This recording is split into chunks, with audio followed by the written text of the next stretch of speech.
Hi everyone, this is Robert. Welcome to the Well-Told Tale. Every week we bring to life the greatest science fiction, fantasy and speculative fiction stories ever written. I'm committed to providing these weekly audio narrations free, and without adverts in the middle, breaking up the flow of the story. If you'd like to support the Well-Told Tale, and get access to some exclusive patron-only benefits, please do consider becoming a patron by visiting patreon.com/thewelltoldtale. There's also a link in the description. Today we start a new story, The Call of Cthulu by H.P Lovecraft. This short tale, which we'll read over 3 weeks, is a tale of Gothic horror, and probably the most famous work by H.P Lovecraft. The unknowable and immeasurably ancient figure of Cthulhu lurks behind several of his stories and has influenced many writers, most recently and notably George R.R. Martin. So, pull up a chair, relax, and enjoy part 1 of The Call of Cthulu by H.P. Lovecraft. Found among the papers of the late Francis Wayland Thurston of Boston. Of such great powers or beings there may be conceivably a survival of a hugely remote period when consciousness was manifested perhaps in shapes and forms long since withdrawn before the tide of advancing humanity, forms of which poetry and legend alone have caught a flying memory, and called them gods, monsters, mythical beings of all sorts and kinds. Algernon Blackwood. Part 1. The Horror in Clay. The most merciful thing in the world, I think, is the inability of the human mind to correlate all its contents. We live on a placid island of ignorance in the midst of black seas of infinity, and it was not meant that we should voyage far.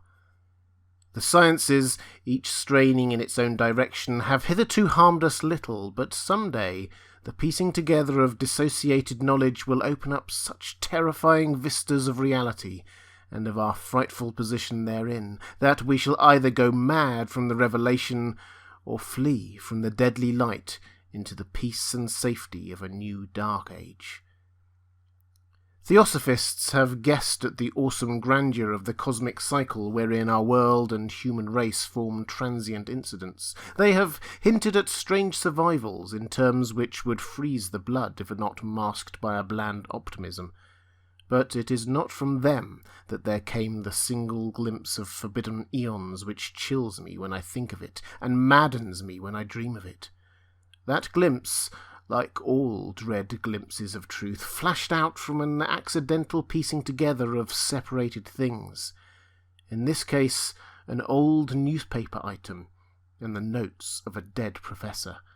I hope that no one else will accomplish this piecing out. Certainly, if I live, I shall never knowingly supply a link in so hideous a chain. I think that the professor, too, intended to keep silent regarding the part he knew, and that he would have destroyed his notes had not sudden death seized him. My knowledge of the thing began in the winter of 1926-27, with the death of my granduncle George Gamel Angell, Professor Emeritus of Semitic Languages in Brown University, Providence, Rhode Island. Professor Angell was widely known as an authority on ancient inscriptions, and had frequently been resorted to by the heads of prominent museums, so that his passing at the age of 92 may be recalled by many.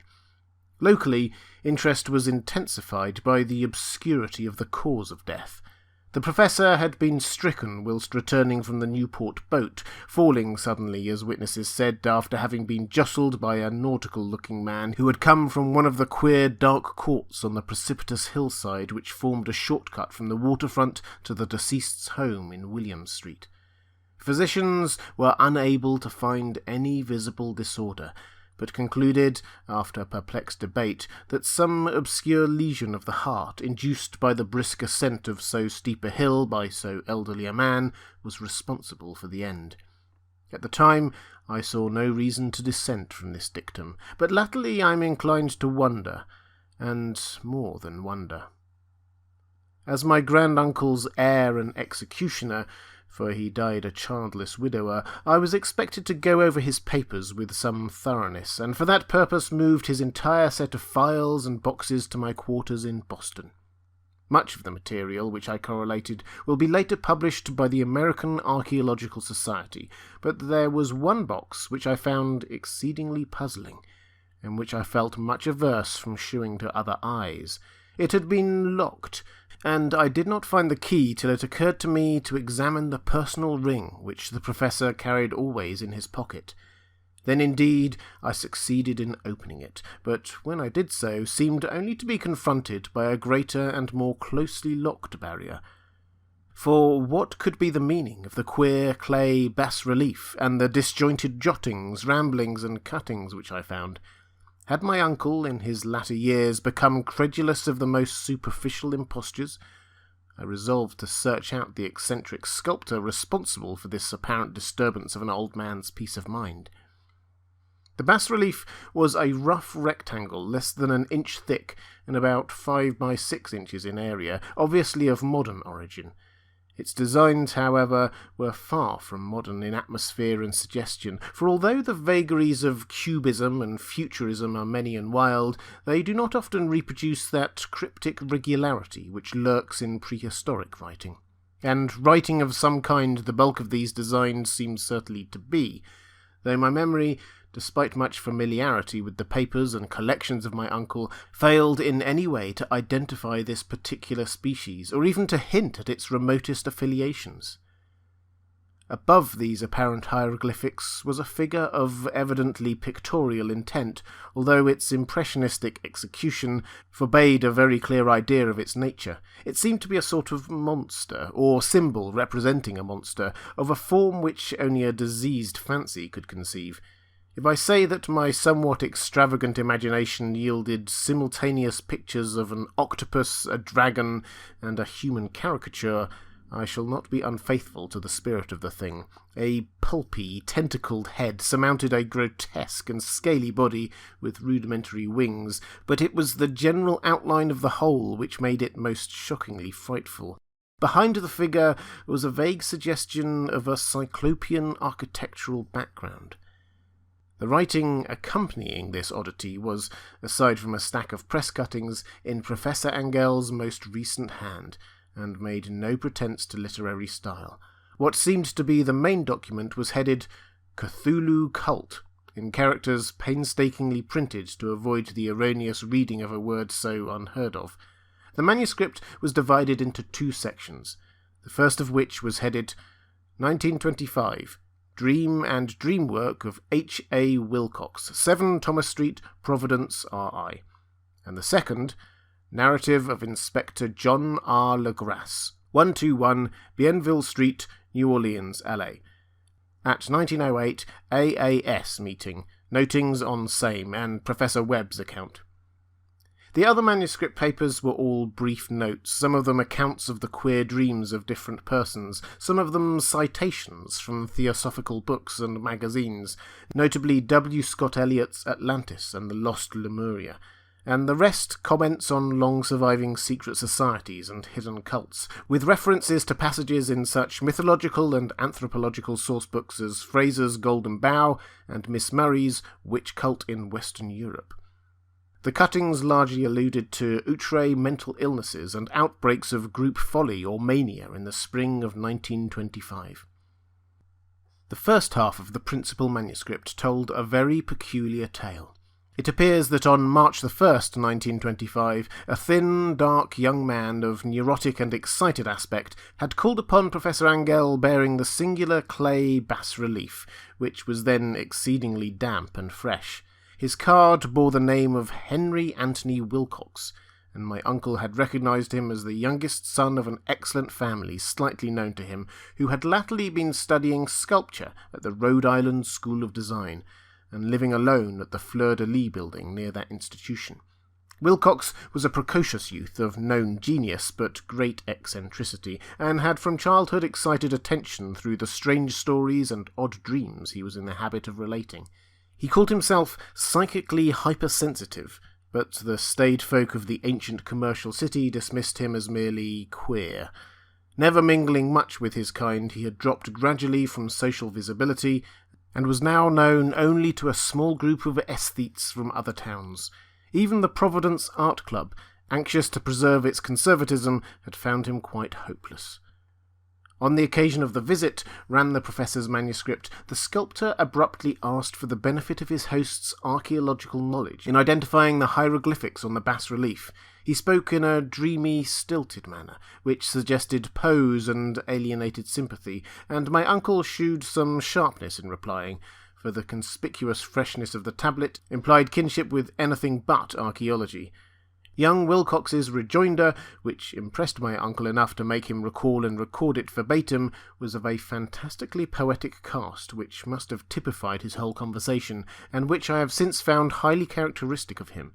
He said, "It is new, indeed, for I made it last night in a dream of strange cities, and dreams are older than brooding Tyre, or the contemplative Sphinx, or garden-girdled Babylon." It was then that he began that rambling tale which suddenly played upon a sleeping memory and won the fevered interest of my uncle.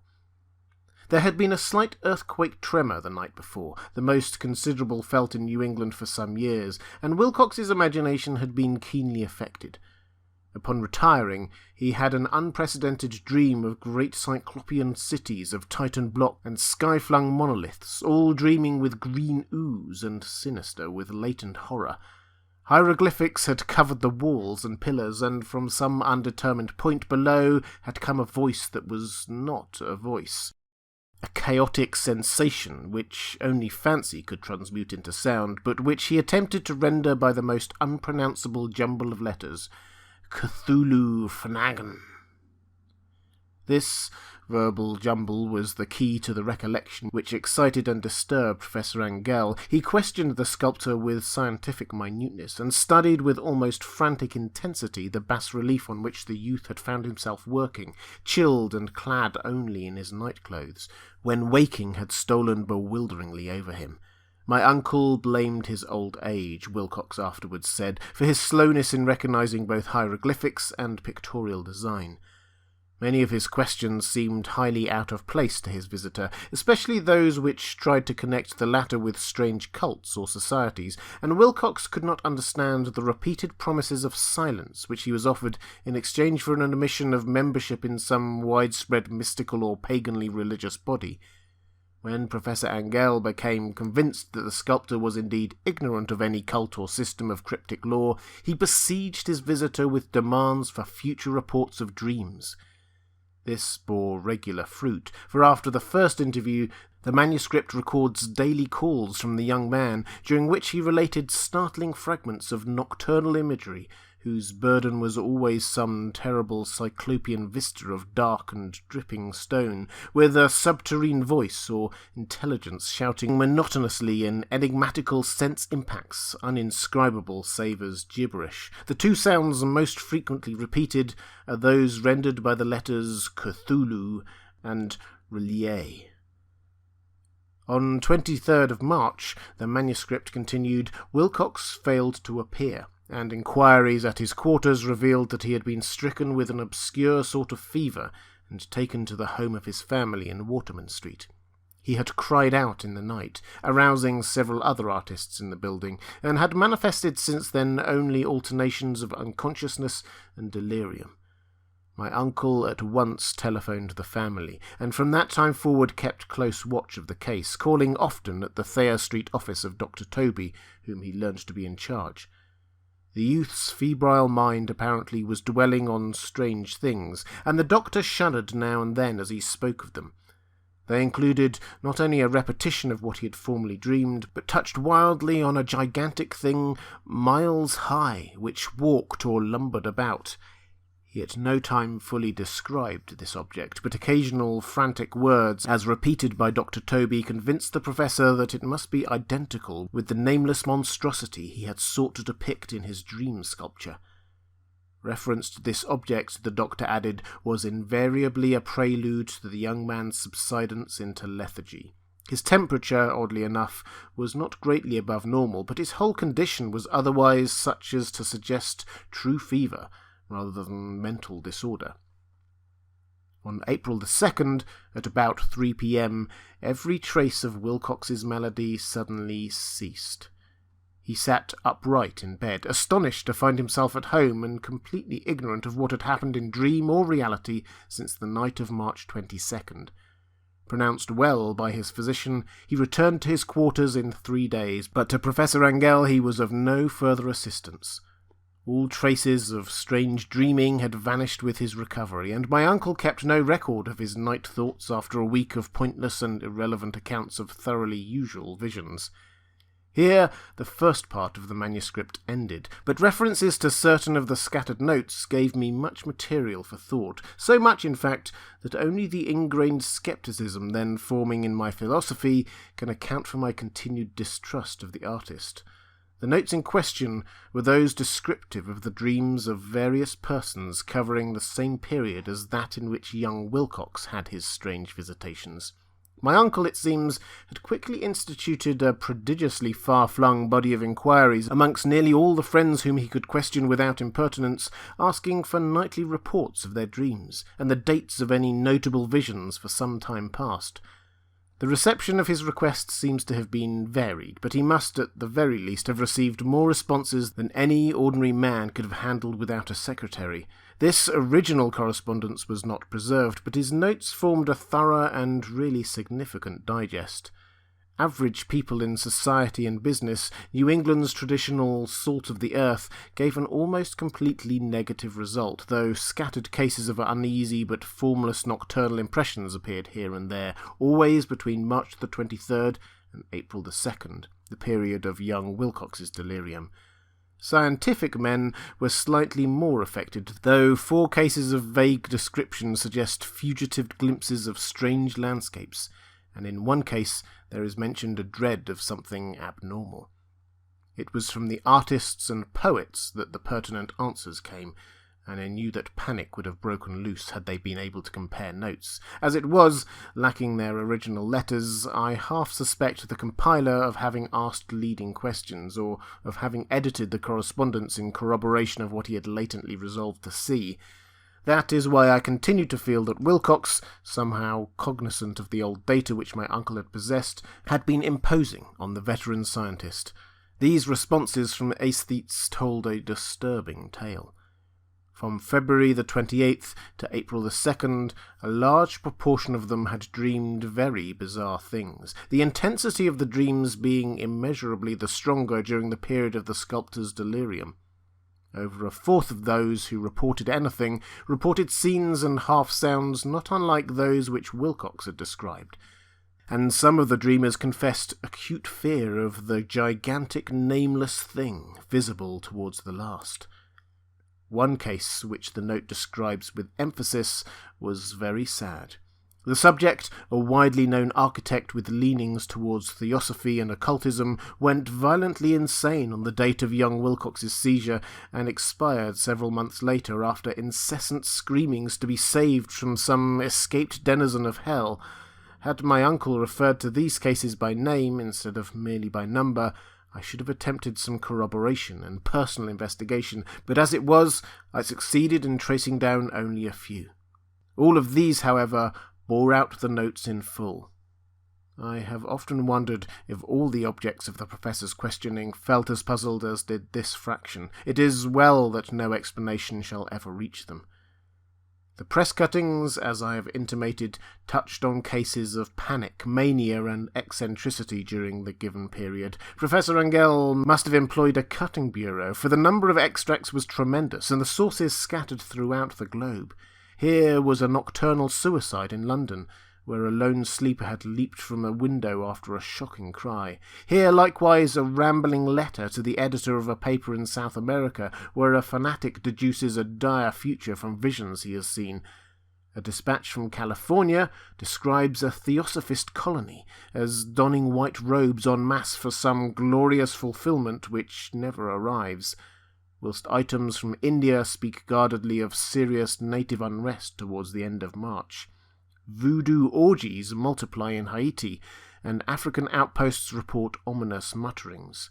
American officers in the Philippines find certain tribes bothersome around this time, and New York policemen are mobbed by hysterical Levantines on the night of March 22nd to 23rd.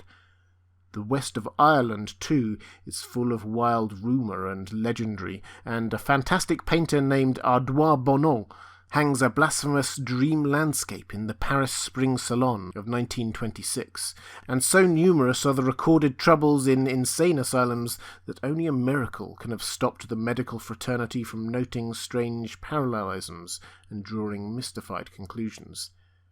A weird bunch of cuttings, all told, and I can at this date scarcely envisage the callous rationalism with which I set them aside. But I was then convinced that young Wilcox had known of the older matters mentioned by the professor.